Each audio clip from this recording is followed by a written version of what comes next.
نبی اکرم صلی اللہ علیہ وآلہ وسلم نے عتبہ بن ابی لہب کے لیے بد دعا فرمائی کہ اے اللہ اپنے کتوں میں سے ایک کتا اس عتبہ بن ابی لہب پر مسلط فرما۔ پس عتبہ کو مقام زرقہ شام میں ایک شیر نے حملہ کر کے کھا لیا۔ حافظ ابو نعیم نے اسود بن حبار سے روایت کی ہے کہ ایک مرتبہ ابو لہب اور اس کا بیٹا عتبہ شام کی جانب سفر کے لیے تیار ہوئے۔ اسود بن حبار کہتے ہیں کہ میں بھی ان کے ساتھ ہو گیا۔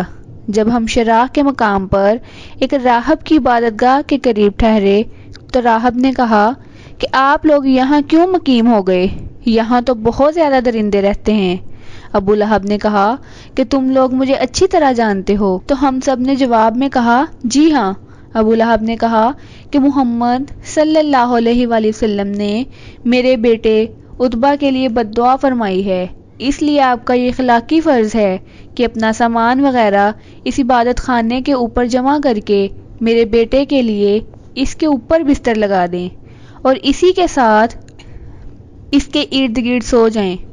اسود بن حبار کہتے ہیں ہم سب نے ایسا ہی کیا، سامان کو جمع کیا یہاں تک کہ وہ خوب اونچا ہو گیا، پھر ہم نے اس کے ارد گرد کا جائزہ لیا اور عتبہ سامان کے اوپر جا کر سو گیا۔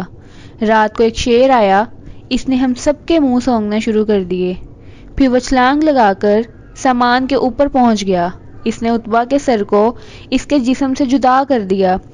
اس وقت عتبہ اپنی زبان سے یہ کہہ رہا تھا میری تلوار اے کتے، پھر اس کے بعد عتبہ کچھ بھی نہ کہہ سکا۔